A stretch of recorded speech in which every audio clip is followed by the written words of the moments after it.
Welcome, everybody, yet again to another episode of the Wrestling vs. the World podcast, courtesy of YouTube.com. Hopefully, y'all are having a good day today, and if so, cool. So, this topic I've been wanting to cover for a while because this man has been brought up so many times over the years, and that is CM Punk.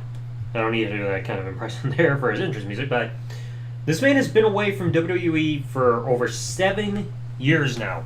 Around the time that I'm recording this, it's been about the 7-year anniversary of when he was served his termination papers. And so many people over the years have constantly said that he needs to come back to WWE. Is this a work? He needs to come back to WWE, help with the ratings, everything sucks without him, bring back CM Punk, and the CM Punk chants and all that shit. But guess what, folks? He should never come back to WWE.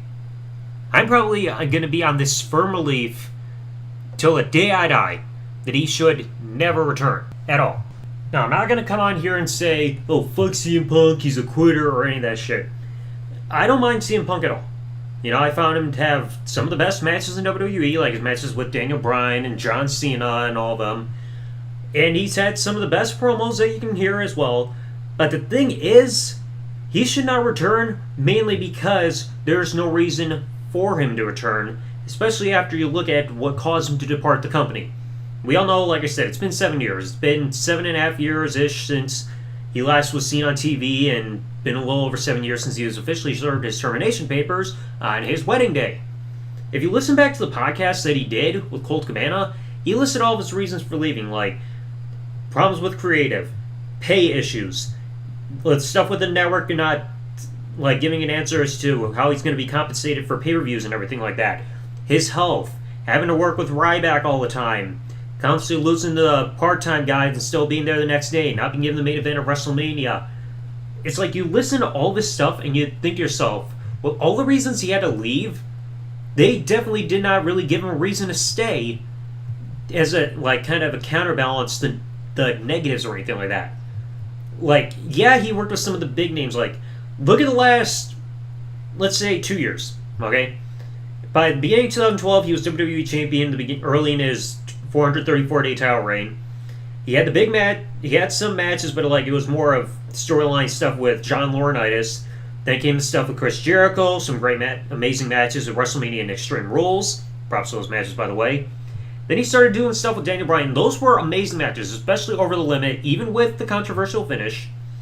They brought in AJ Lee in there. It's kind of like a love triangle type of thing. They brought in Kane as well to kind of spice things up a little bit, which was a little odd. They turned him heel. He's constantly going off about wanting respect. Show me some respect. Respect me. And all that shit. Like, that got a little old. But it's like he retains the championship in triple threats for SummerSlam and Survivor Series. He ends Ryback's undefeated streak. He was supposed to face Ryback at the TLC pay-per-view, but he suffered a knee injury, so they had to delay that by a few weeks. And that's also another thing, constantly bringing him back before he was personally ready to return, whether it be because of injuries or because he's burned out. He had the feud with The Rock, lost his title, lost the rematch, had the best match at WrestleMania 29 against The Undertaker. So that's two of the big four pay-per-views already back-to-back with working against a part-timer. And of course, right after this, he takes a couple months off after losing to The Undertaker at WrestleMania. But in reality, he only missed like one pay-per-view. I believe it was like Extreme Rules, and then Vince forced him back to payback because of constant pressure. Going against Chris Jericho, pal. It's going to be such good shit. Even though he wanted to wait till SummerSlam, then he had Money in the Bank. Paul Heyman turned on him, had the amazing match with Brock, no holds barred at SummerSlam, but 3 pay-per-views of the Make 4 of the year for 2013, he loses a part-time guys, then he's back the next day, and it's like, great, where do I go from here? Like, how does he really get elevated? And he's got to work with Curtis Axel and Ryback again to his behest. Then he's like does a bit of stuff with Daniel Bryan, The Shield. And then Royal Rumble comes, and he's feeling like shit. He gets concussed, and then he's gone from the company because he went home, and then they fired him on his wedding day.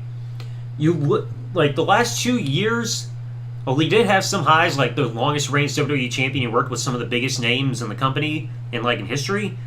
You still look at his booking and also the stuff behind the scenes. It's like, was he really given a reason to be happy? Because like, yes, he had the long title reign, but also, like he's mentioned in the podcast, he was losing the part-time guys and nothing really to benefit his stock in the company from that point forward because he's constantly losing to the part-time names. I mean, even look at 2011, right before his title run began, he lost to Triple H for absolutely no reason. They boxed him into a corner where it's like CM Punk versus Triple H. If Triple H loses, he's no longer COO, even though he just got the spot. So it's like they backed themselves into a corner there.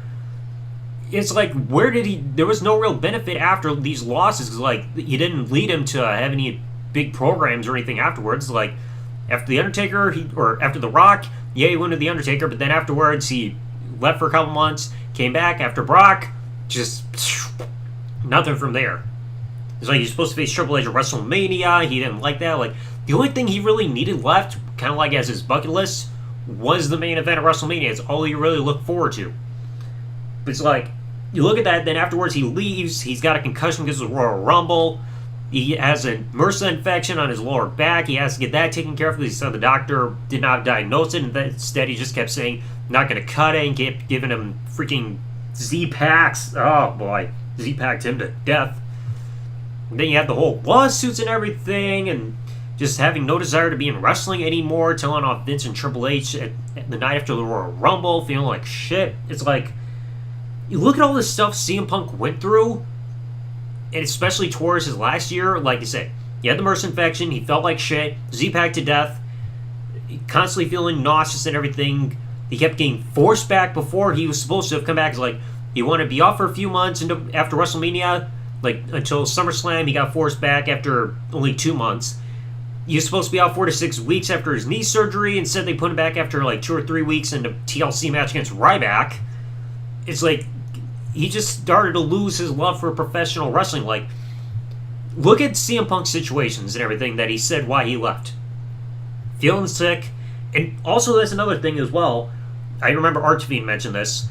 He has to deal with all this pain that he was going through during that period on his own because he doesn't take anything to help numb the pain away. He's not going to drink to pain away. He's not going to take painkillers or smoke marijuana to make himself feel better.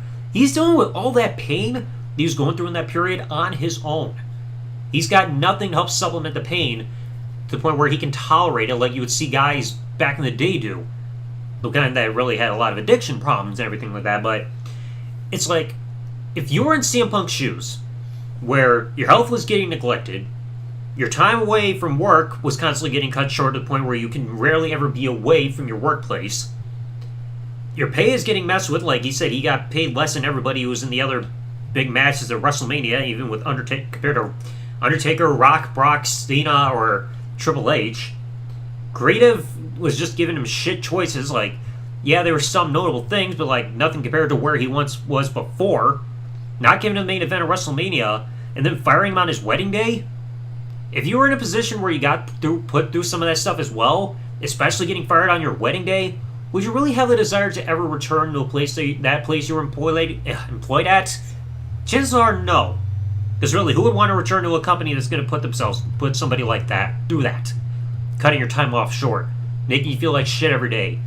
He even said he had one opportunity to go like do autograph signings and give himself a bit of a break from wrestling, but instead they took him out of there to wrestle, I think in Mexico or something. They put Daniel Bryan in the place, and he got paid less working in Mexico than he would have just sitting in a chair and not being in the ring and relaxing a little bit. After a while, those injuries are going to mount up. So it's like I say, you go through that, and then the final straw, getting served his termination papers on his wedding day. People can try to say, oh, it's a coincidence. No, like, Punk talked to Triple H through text message right before his wedding day, saying his wedding is about to happen. All of a sudden, the papers are FedExed overnight to his house, and the company had to know when the wedding was because, remember, his wife, AJ, was still with the company at the time. So, of course, like, when she dropped Divas Championship to Paige after WrestleMania 30, she was gone for a couple months. So they had to know ahead of time that, hey, she needs the time off. She's got to drop the championship because she's got a wedding going on, so they got to know the dates for all that shit. And the Monday after their honeymoon, she's back on television. Hard to believe that could be a quote-unquote coincidence when you look at the timing of all that, because that was a pretty petty thing for WWE to do. I mean, termination papers on some guy's wedding day, and then the Monday after the honeymoon, all of a sudden his wife is right back on TV. It's like... Like I said, if you were in CM Punk's shoes and went through everything he went through during that time period with all the negative stuff that was happening, would you have a desire to return to your workplace? No. You'd have to be crazy. Because clearly it wasn't like... If he was just there for the money, didn't care about wrestling anymore, he would probably still be doing that to this day. But it's like, I've heard the guy knows how to be financially responsible. It was mentioned in the podcast with Colt Cabana and everything. But it's like, he just had so many things demotivating him to the point where he said, I don't need this anymore. He chose to walk away because he did not want to be there anymore. If he wanted to be back in a wrestling company of any kind at this point, he probably would have by now. It's been 7 years. It's like, if he wants to return to a wrestling company, I would say return to anybody other than WWE. Go to New Japan. Help Ring of Honor, like, reestablish themselves. Maybe give Impact Wrestling a bit of a boost. I know that's a far shot and everything, but it's like he had a bit of a working relationship there. That'd be like the biggest no-name that they would have in a long time. Or even AEW, maybe. But do not ever expect him to go to WWE, because again, what is the guy's motivation to ever return there when you look at everything he went through at the end? I don't care what stupid news sites say things. I don't care what clickbait videos people can't shut their fucking mouths about on this website. He does not need to return.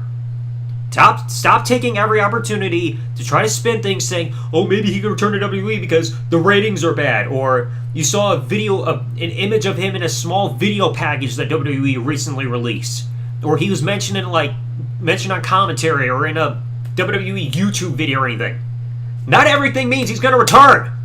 Stop spinning things to make it seem like he's returning when he's not. It's been 7 years, people. He has nothing to motivate him to return to that company after what he went through.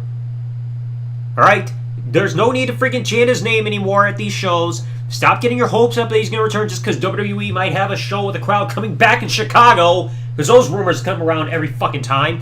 Stop thinking that, oh, there's a Royal Rumble, there could be a surprise entry. Wonder if CM Punk's going to be in there, when it's not. Stop getting your hopes up and realize the man has moved on with his life. The closest thing he's done to being a part of a wrestling show of any kind was the brief time he was on backstage. That was under a Fox contract. At that point, he could say whatever he wanted about WWE while on those shows, and there was nothing WWE could do because he was not under contract with them. He was with Fox, different company. That's the closest he's gotten to in terms of a tie with WWE. But let's face facts. The man has been happy being outside WWE. Yes, he's had ventures in businesses that haven't turned out the best, like stuff with UFC and everything. But you know what? It's his choice what he wants to do with his life. If he doesn't want to wrestle, he should not be constantly badgered by people to return to wrestling.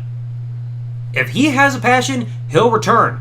But if he does not have the passion and does not want to ever wrestle again, you'll need to accept that and move on with your lives. Okay? I'm on the firm belief that he should never return to wrestling because, again, no reason. He's got nothing driving the itch to ever put his boots back on and his tights and get back in that ring and be best in the world or anything like that. So can we please lay all this CM Punk return to WWE shit to rest now once and for all? Stop speculating that he's going to be there just because there's a Royal Rumble or a show in Chicago, or because you saw an image of him in a video package, or because somebody posting some bullshit clickbait video here on YouTube trying to take anything to spin a possible return of CM Punk for absolutely no fucking reason. Move on with your lives, people. Accept the fact that the man wants nothing to do with the company, and he's moved on with his life, and y'all need to do the same. Alright, it's healthy to move on with your lives, especially when it comes to a guy who's been away from a company for 7 years and does not want anything to do with them anymore. Move on, please. So anyway, let me know your thoughts in the comment section below of this episode of the podcast. Like I said, this shit needs to end. 7 years. Alright, there are plenty of other people you can watch. If nobody in WWE is intriguing you, watch something else. There's other wrestling companies to watch, other things to watch on TV or on social media. Not everything involving WWE needs to be seen. Okay, trust me. So anyway, let me know what you guys thought about today's episode in the comment section below. Leave a like if you enjoyed, subscribe with that bell on, and I'll catch you guys in the next podcast episode. Thanks for watching and listening, everybody. Like, comment, subscribe. Peace out, everybody.